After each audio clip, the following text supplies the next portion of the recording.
This video is brought to you by I Surrender Records. You can purchase Raccoon Tour merchandise and vinyls in the link below. Have a good day.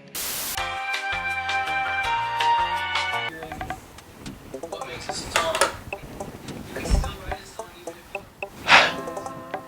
Well, the fabled day has come upon us. We got a new 21 Pilots record out today. They're doing the live stream pre-show. Of course, you got to get the Chipotle. So before we get into the actual album itself later on, I just thought we'd give this a shot, huh? Review the burrito. The 21 Pilots Chipotle burrito. Also got some lemonade.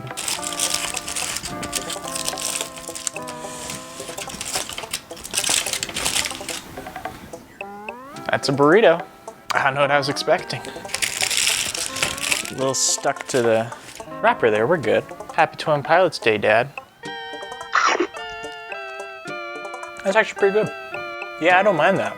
Yeah.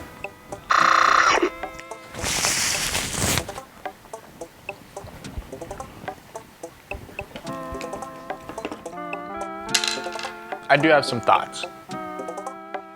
It's a burrito. On the app, it had a picture of the band, and so you buy it and you get a burrito. Yeah. I don't know what you expected.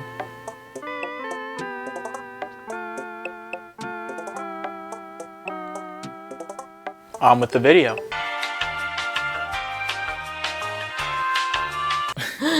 One, two, three. Why are we clapping? 21 Pilots has made another album, and it's very divisive if you spent more than 10 minutes on Twitter. And so, as per tradition, I gotta get drunk with a friend, and I need to review it. So we're joined today by Ezra, they, them pronouns. Love Ezra. The selection tonight, I found like a chocolate milk alcohol stout. I don't know what a stout is. We have Beat a Racist with a Can. You know, this is the easy stuff. We also have some bourbon over there. What else do we get, Chef? Reese's. Well, that's not alcoholic. I don't care. I got this snack. Like a 7-year-old could buy that from a gas station. It doesn't count. Well, none of... Okay. Can a 7-year-old buy Huckleberry lemonade on the fly, 6% alcoholic? Bro. Okay. So yeah, we're gonna consume a lot of this, and the next time you see us, we... 2 hours later. Okay. Show 1, 2, 3. Eat my ass. Sorry, I'm gonna take this off. Yeah, that's fine. 1, 2, 3. That was obnoxious. You're obnoxious. Okay, Dairy Queen.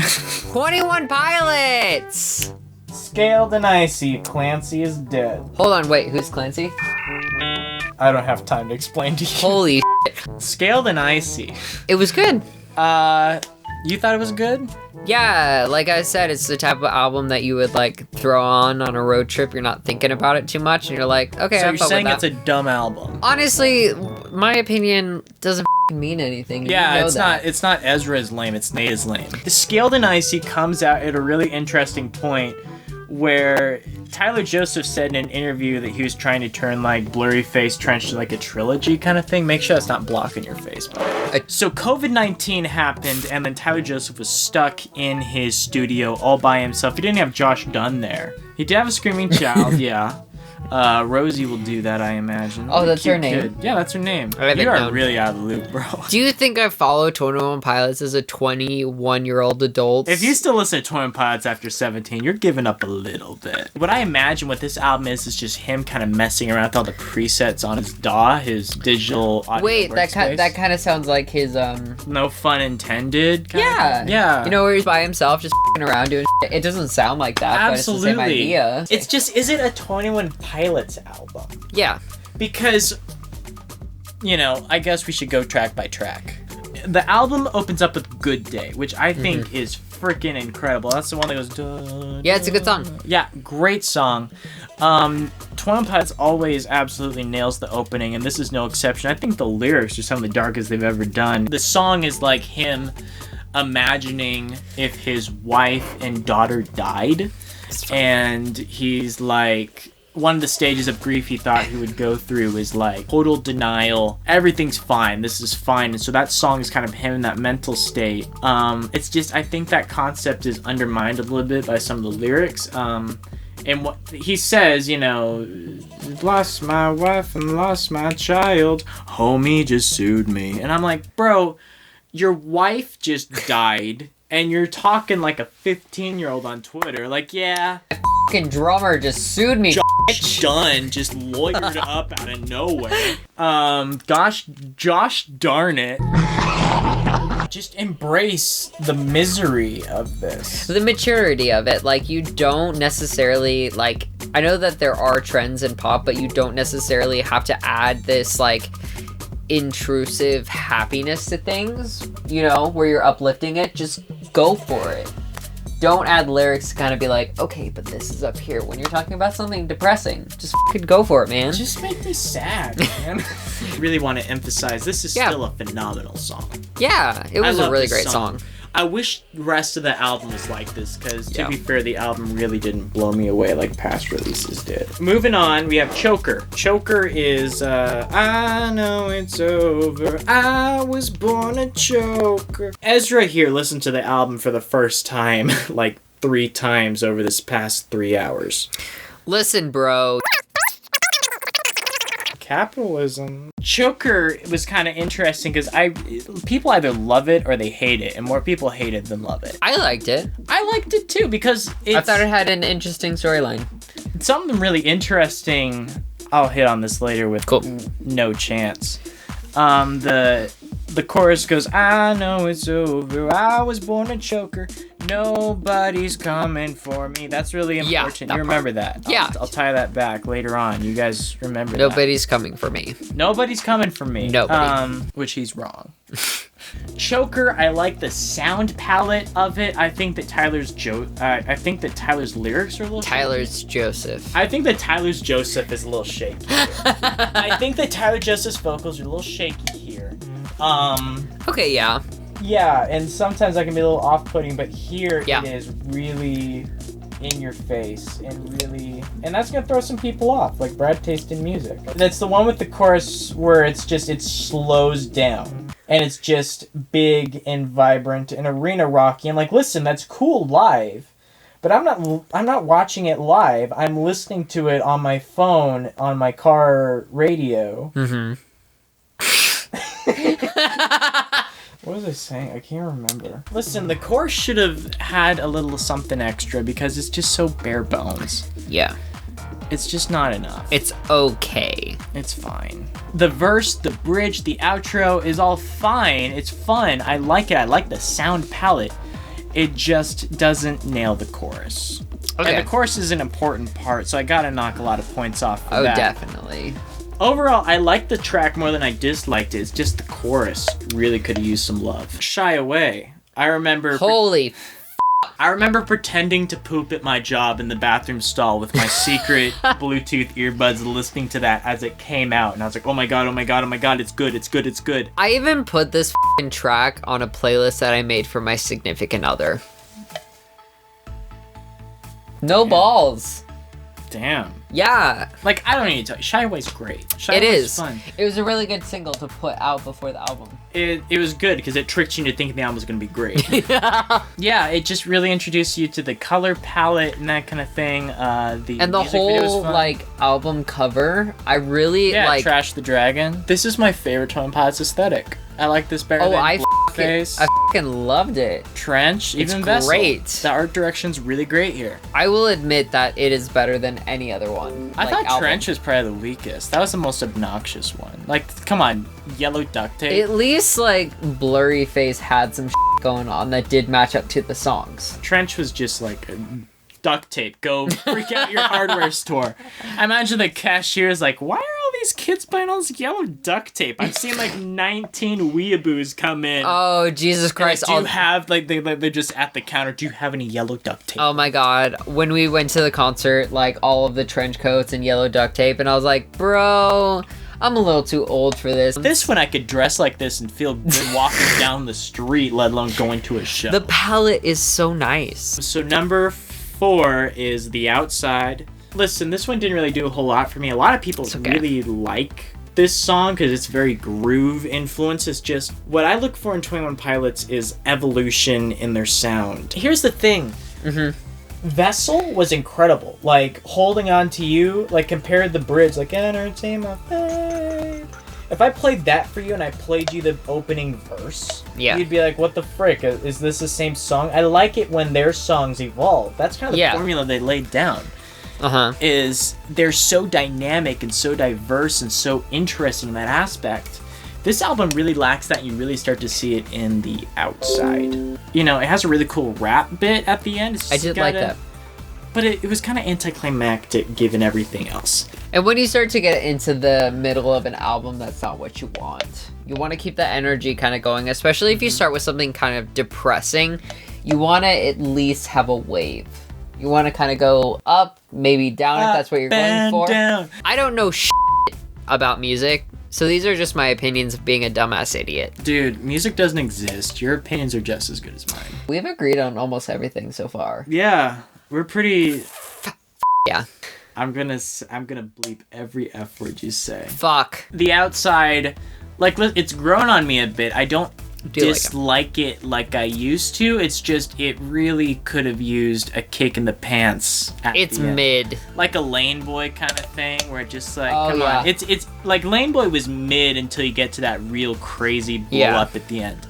That's what The Outside could have used, and the rap wasn't it. The rap should have been like second verse, and then you get to the bridge and it blows the frick up. Yeah. So The Outside, a lot of people liked it. I was expecting more. I was okay with it. I have alcohol in my brain. Same. Huckleberry Lemonade is fucking good. What's after Outside? I can't remember. Oh shit. Saturday. Oh my god. I hated Saturday. Yeah? I hated Saturday. Everything. Why? I hated Saturday. Okay. It sounds like a dumb name, honestly. Have you read the lyrics? I have not. Pull up the lyrics to Saturday. Because 21 Pilots, even when they make a dumb song, there's normally something deeper to dig at, even if it's like something silly like the lore or whatever. It's true. This has nothing. Slow down on Monday, not a sound. On Wednesday, he doesn't like the weekdays where you have to work and stuff, but might get loud. Hey, on Friday, we were getting excited, but on Saturday, we paint the town. Okay, wait, bitch. This man does not work a 9 to 5. Why is a Saturday so fucking exciting? You could party whenever you want, bro. You can afford it. The lyrics just mean nothing. It's fishbowl. Wow, you're to anything. You're in a tight space and you can't do a whole. Come on, bro. The chorus is very weak, and like the verses aren't that much great. The verses aren't that much better. Like, if you read through the genius explanations, they're just dumb. These lines follow the progression of the week, of the day, the ultimate celebration and replenishment, Saturday. Wow, that's deep. So the story is in Trench, the character Clancy, Tyler Joseph's stand-in. Dima is like this dystopian Hunger Games city, and the whole album's him trying to get out. At the very end of the album, he gets caught by the bad guys, the bishops. And so people are saying that this album is like, okay, now he's in captivity. He's being forced to make propaganda music by the bishops. That's why it's so poppy compared to everything else. I think it's just him trying to make a radio single, and then he douses it in some sense of irony. Like, guys, I know it's supposed to be sweet. Was it an actual single? Yeah, this was a single. Cool. Another thing I have with this song is the instrumental just feels like it's supposed to be like a party song. Ooh. It feels slow. It's too slow to be a party song. There's a lot going on. It's just, it needs to be faster. It needs to be more upbeat. It needs to be more dense. If you're going to be going to a party on Saturday, I want there to be a lot going on. But this song fucking vibes. But not Saturday by 21 Pilots. It was great live on the live stream. The song was actually a lot more fun on the live stream, and I have a lot more hope for it being on a concert Okay. I can't see them in concert every single day. I'm stuck with the recording, and the recording as it is the worst 21 Pilots song ever written. I stand by that. Even by any fucking Blurryface song? Blurryface I'll defend, because Blurryface at least, like, changed. Blurryface at least, like, set things up and changed them. In somewhat, I was joking, I just really don't like Blurryface. Yeah, this song was, like, AJR bad. Oh my god, This was bad. I get what they're trying to do. Pretend that, oh, it's canon, we're supposed to make bad pop songs because we're being forced to by the bishops of Dima. Yeah, it's just, I don't care. It's not a good song. I have a soft spot in my heart for, like, dumb pop music festival stuff. This just doesn't cut it. I don't see us pulling up at Bandaroo. I'm sorry. You know, or something like that. During the bridge, it's a little, like, instrumental fill. Yeah. But they fill it in like it's Tyler Joseph and his wife Jenna Joseph talking to each other. Oh yeah. Do you remember that? Yeah. And she's like, hey, are you working on a song? And he's like, yeah. And she's like, okay, I'll just leave you alone. And then he legit says, no, I want to watch Friends with you. And she's like, well, if you have an idea or inspiration, just go with it. Jesus Christ. Yeah. I want to watch Friends with you. I want to watch Friends with you. Shut up, Tyler Joseph. Because my big issue with that section is that, number one, it's so scripted. It's corny. So staged. Like, who the heck just name drops Friends? Like, I want to watch Friends with you. Honestly, like, I feel like more of the conversation would be like, hey, are you coming to bed? And Tyler would be like, nah, I'm working on a song. And Jenna would be like, dude, shut the fuck up. Take the baby, change the diaper, we're going to bed. And he'd be like, oh, shit, Tyler okay. Joseph probably doesn't change any diapers. He's probably never changed a diaper. Maybe once when he was like 13 at a family reunion, his aunt's like, hey, could you take care of this? He's like, You need to move on from Saturday. I'm so sorry. You need to move on. I hate that song. So we got Never Take It. Yeah, that was the one that goes, ooh, ooh, ooh. Fucking I love oohs. I like the chord progression. I felt it kind of built a bit. It has a couple really good lyrics where Tyler is not the guy. Tyler. The guy. He has a bit where he's like, why would you invest in the cure when you're the treatment center? And I'm like, dang. He's almost getting self-aware here. In Trench, he really addressed his role in how people perceive their mental health. Why would 21 Pilots really invest in helping people genuinely overcome their issues when they profit so much off of people's... And it might be, like, not interesting at all because I'm drunk a bit. I'm a bit tipsy.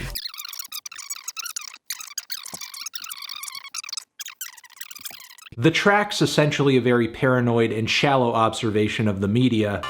What's the next song after... Oh, shit. Fuck, Is it Dan. Mulberry Street? I hope it's not Mulberry Street. I'm not ready to complain about Mulberry Street. You're not. It is Mulberry Street.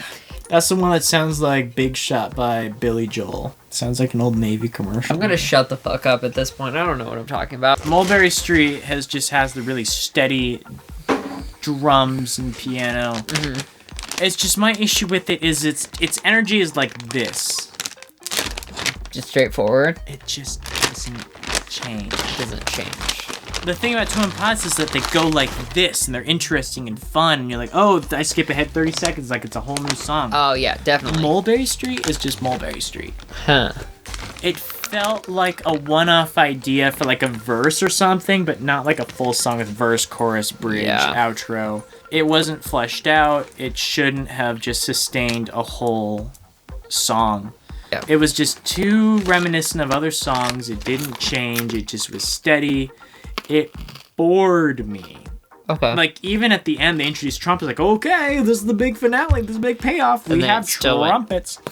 Even the trumpets were so buried in the mix. They're so quiet. Like, come on, go full John Bellion with this, you know? Could you put this on? I just can't drink anymore. No, or else I'm going to puke. Nate's gonna die because he's a I don't trust that it's not P-U-S-S-Y. level. Yes, it is. No, it's not. It's on a card. And Oh my god. Listen. It's going to slip. That was like a $3 can. Why did you like Mulberry Street? I'm gonna be honest, right now in this state, I could not tell you what Mulberry Street is about. I have not had the time to actually listen through all of the lyrics because you know that I don't have time between We should go to the shifts. store, buy some thyme and some parsley and some oregano. What are we gonna do with that? Can we make Some spaghetti? cilantro. Spaghetti's too hard. We Pizza? will set the house on fire. It's almost 2 a.m. Oh my It's god. open, and we're not in a position to drive. Papa John's. Formidable is another one of those songs that just kind of stays the same. It's the one that goes da da da da. It's just another song about Jenna Joseph and like the dynamics are like. It stays the same, but the thing is, it's an okay song that's just like, if it's gonna be steady and the same, I'm fine with this one being it. If you're gonna do that, then I say do it for Formidable. Yeah. You know? I think in an album full of songs that just have steady energies and that kind of thing, Formidable does suffer a bit, but like if they dropped this in Trench or something like that, I probably wouldn't have a huge issue with it. You know? Okay. Bounce, man. I honestly think it was just should have been called Bounce, because you have like the Message Man, and that could be taken a couple different ways, because you have Message Man or Message comma Man, but in this way, Bounce Man is literally just like Bounce comma Man, you know, like Bounce Man. So they just should have called it Bounce. Bounce Man sounds so stupid. You should bounce, bounce, bounce, man. I did like that part. You're like, let's go. Woo! Okay, listen. People either love this song or they hate this song. I thought it was okay. I like this song. Yeah. I'm on team Bounce Man. Bounce comma Man.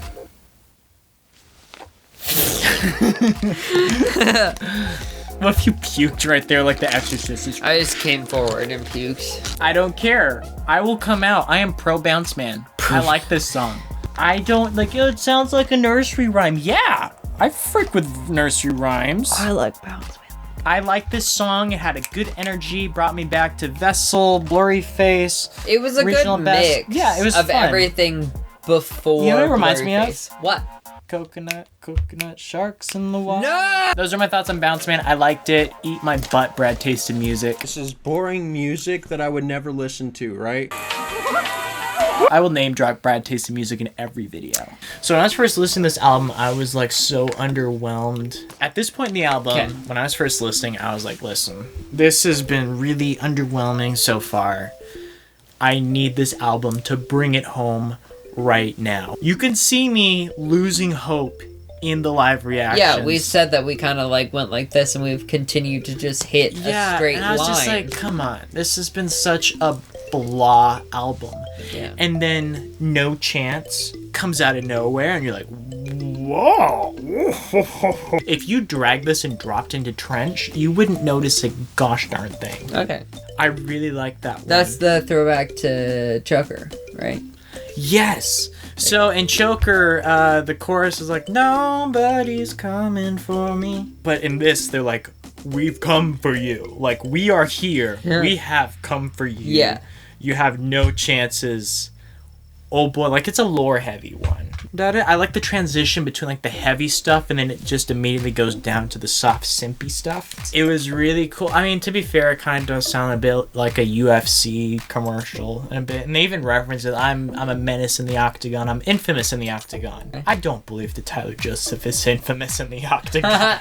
He'd get kicked in the head and die. This was the beginning of the end for the album, but the album brought it the heck home at the end. And No Chances was like a signal where it's like, okay, we're not clowning around. We're no more. switching it up. We're switching it up. And I was like, oh, I actually give a darn. Yeah. I'm interested. This is 21 Pilots again. Yeah. And now, the big finale, Redecorate.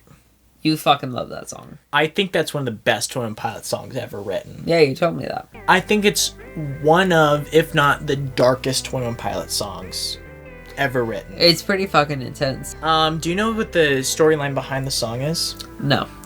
So, Tyler Joseph had a friend, and this friend lost his son. Okay. They lost one of their kids. And how they reacted to this is they just left the room exactly how it was.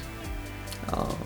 And so that's what the title is referencing. I don't want to die like this. you know, do I want to redecorate? At least let me clean my room is what he says. I don't want to die like this. At least let me clean my room. I know in the official lyrics it says I don't want to go like this, but every time I hear it, I can't hear anything other than die. I don't want to die like this. At least let me clean my room. That's awesome. That is story. Those are stakes. It's straight and to the point. It doesn't finoodle about anything like that. I can take it seriously. Here's the thing. Let's take Shy Away for an example. Shy Away I thought was great. I learned that the song is really about him giving tips to his brother about how to write songs, and a lot of the appeal just kind of lost, you know, its appeal.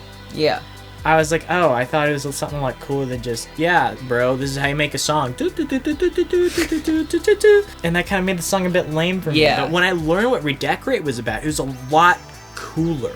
In Brad Taste's video, he was like, well, I want to clean my room. That's kind of dumb. No. There are a couple of lines here that are a little corny, you know, with the redecorating your room. And the chorus is reminiscent of like stuff you'd hear on the radio, but like in a good way. Again, Redecorate would have been right at home on Trench, and Trench, in my opinion, is the best 21 Pilots album, period. You don't agree with me. I think it's their magnum opus. They will not top Trench. False! All the best songs on Vessel are just remakes of stuff from Regional. You have to throw out? Yeah. Do you want to go to the bathroom? 20 minutes later. My room is kind of clean. Yeah, your room's okay. I just think Redecorate was a brilliant closer. Overall, what are your thoughts on Skilled and Icy? Like I said, I thought it was pretty good.